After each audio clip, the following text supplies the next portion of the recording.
All right, KMR. Welcome back to the BRAP.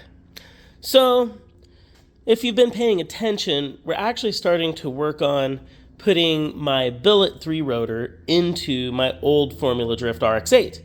And as we took the motor apart, started to clean things up, we've used this as a display piece for the shop for multiple years now. It's been to SEMA.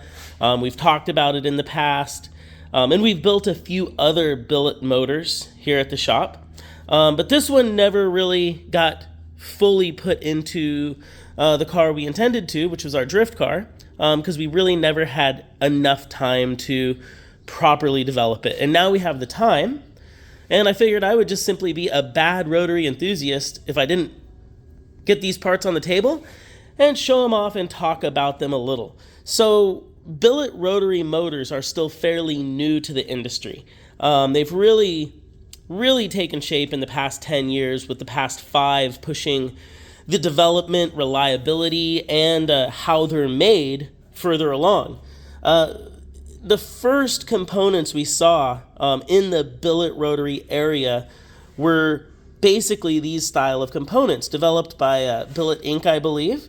And you have a few other companies making very similar components. And then you have a group of companies that make solid billet components. And then you even have Racing Beat, who developed cast aluminum components. Now, the cast aluminum ones aren't available anymore. So we're really working with the 2 styles of billet components, which are the CNC cut and then replaceable face components, or the solid billet components, which would be a flame-sprayed aluminum component, or a solid aluminum with a flame spray for the running surface. I really like these insert components. I think the idea of having a replaceable surface if something catastrophic happens is beneficial.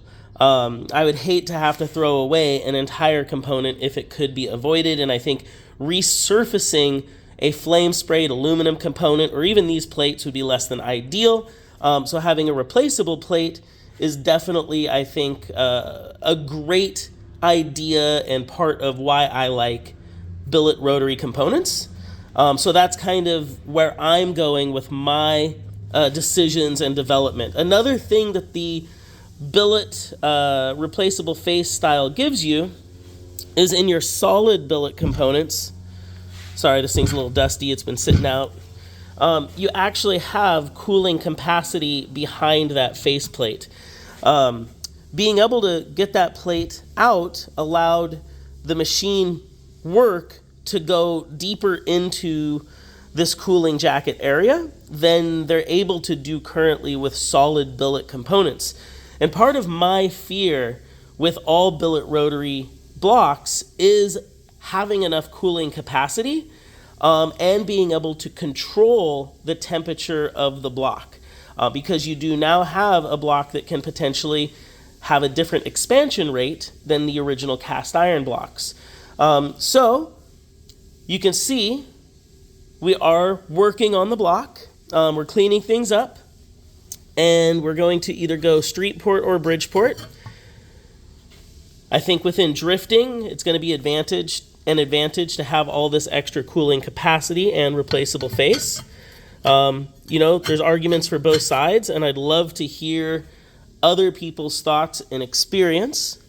But I've built a few of this style billet engines, and this is definitely the style I'm gravitating towards as the style I like as an engine builder, and what I would like to have in my own race car. And these types of billet components open up so many doors. The strength, obviously, and then when it comes to 20B components, or components which are excessively rare, being able to get them reproduced in a functional component that's maybe lighter, stronger, and cheaper than what the original cast components are is definitely an advantage. So just happy to be back on this project. Definitely ask questions, and as everything goes together, we will be talking about it more. I think that's about a wrap. Stronger, cooling jacket capacity, replaceable faces, billet side plates. I still love a good old cast block, nothing wrong there, but as those parts disappear, this is probably going to be our future. Let's talk about it more.